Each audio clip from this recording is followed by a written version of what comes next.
The New Orleans Saints are the last team looking for a head coach, and maybe their coach is coaching in the Super Bowl, Kellen Moore. Usually when you have candidates who take their name out of the running, that usually means they're taking their name out because their name is already out. Mike McCarthy says he will focus on 2026, maybe getting a job.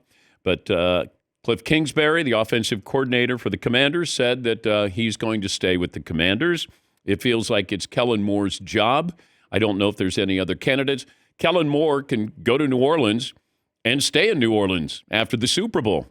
Day after the Super Bowl, win or lose, hold a press conference, and you got all the members of the media there, get a lot of publicity for the Saints there. But Kellen Moore, the offensive coordinator, formerly with the Cowboys, spent some time with the Chargers, and now maybe headed to the New Orleans Saints. And we focused a lot yesterday on press conferences and that initial reaction. When you see your team just hired somebody, and you go, I love seeing Pete Carroll up there if I'm a Raiders fan. Liam Cohen, I don't know anything about him. Seems a little quirky, but maybe he's a mad scientist. Maybe he can help our quarterback, Trevor Lawrence, the way he did Baker Mayfield. And then you had the Cowboys situation. Aaron Glenn was fiery with the Jets, and you're like, yeah, he's one of us. He understands us. This is great. And then the Cowboys situation. So out of all of those, I don't look at this as an indictment on Liam Cohen because he was a little goofy.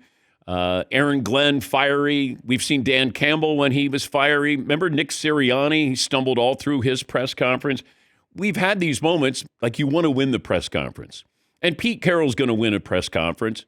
He's going to have energy in there, chomping on the gum there. And I think there's a sense of stability there that he provides. The Cowboys, that to me is more troubling because that's really a snapshot of what I think is going to happen as long as Brian Schottenheimer is going to be the head coach of the Cowboys. Jerry Jones, he dominated the press conference. And I said this yesterday. I mean, I've been around this 40 years. I've been to press conferences with some of the biggest names in all the sports. And that one was one where I was troubled by it because Jerry obviously doesn't read the room. And he probably feels like he doesn't have to. Here's Brian Schottenheimer. It's his moment. He got to be a head coach in the NFL. You're coaching the Cowboys. Your dad would have been so proud.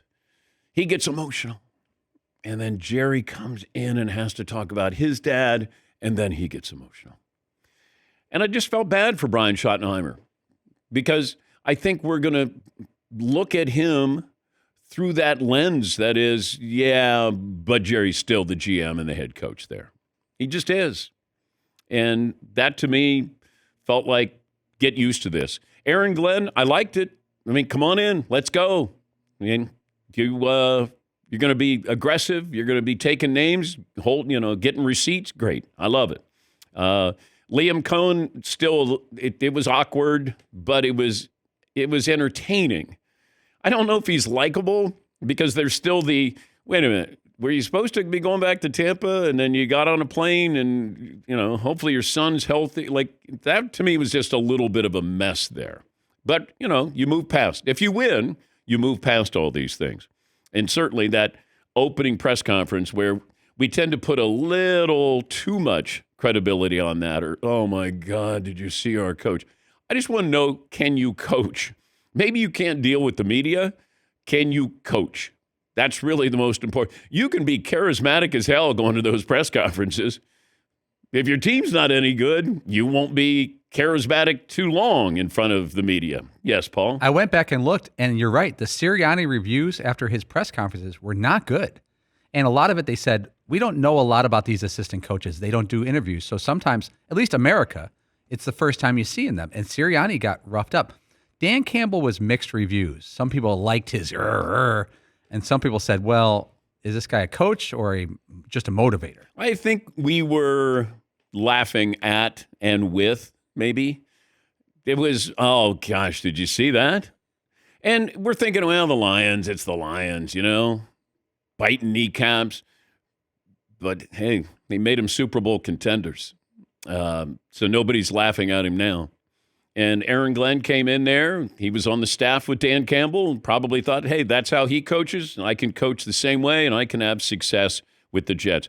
Woody Johnson is the owner of the Jets, and he spoke to the media, and he talked about what he needs to do next season. I have to look in the mirror and I have to be a better owner. And I'm trying to be better. And I do self-scout. And a lot of people scout for me, you know. I've got to have patience or whatever. I've got to let them evolve as in these positions, which I think they will. I think it'll be quick, but I think they'll evolve. Okay, so Woody Johnson needs to be a better owner. 5 weeks ago today, there was an article that came out on The Athletic from Diana Rossini.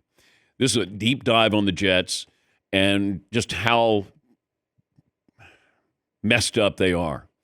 And I don't know if Woody Johnson, owner, billionaire, don't tell me what to do, looked at that and actually looked in the mirror.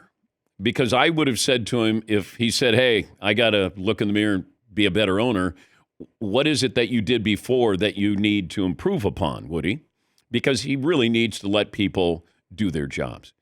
I find that the more an owner is involved, the less successful you are. Because it's hard to work that way if somebody's always there over your shoulder.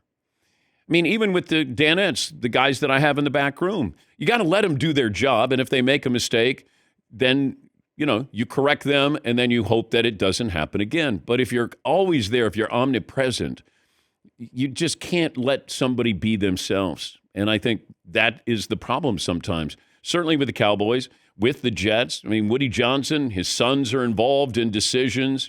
Did they go into the locker room and they're talking trash to the players?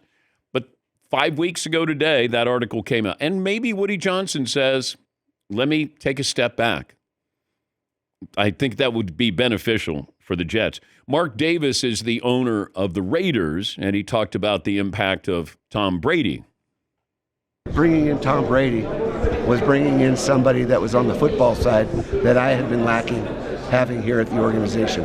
Back in, I guess it was 18, with John Gruden. He was somebody that I brought in and really expected to be that person on the football side that would bring stability to the organization. He had a 10-year contract and all that, and his head was chopped off. And we were put in a really bad position as an organization. Head was chopped off. I was told a while ago, in fact said it here, that Brady was running the team. This is his. And that's not a question now. Everybody knows that that's the case. That Tom was going to be involved in who the coach was going to be, and certainly what are they going to do at the quarterbacking position. But Mark Davis is smart to let Tom Brady do this. These guys are smart to get where they are, to have that money, to buy a team. I don't know why they just get dumb. And I think it's because it's sports. And they're like, well, I know sport. Like Jerry Jones played at Arkansas back in the 60s. He was a lineman. That doesn't mean that he knows what he's doing with football just because he played. I played basketball. That doesn't mean I could be a GM or a coach, but I understand the game. But Jerry, hey, I played. You didn't. Okay. But that doesn't mean he should be involved in the day-to-day. But the problem here, hey, I'm smart. I got $1 billion or two or three or four.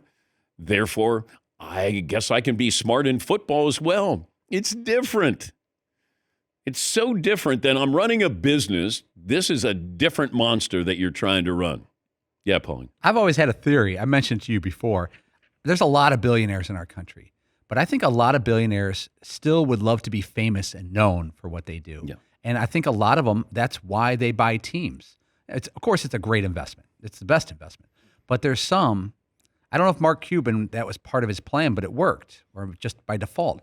But guys like Jerry Jones and Arthur Blank and some of them, they want to be seen. They want to do press conferences. They want to talk. They want to be heard and known, because you can't necessarily buy fame in our country. Well, just ask Dan Snyder. He got $6 billion for his team, and he's probably miserable because he's not Dan Snyder and nobody cares. Donald Sterling, no one cares. But they did care because you were the owner of my team. But being a billionaire, great. being a billionaire who owns a team, now all of a sudden people look at you differently that way.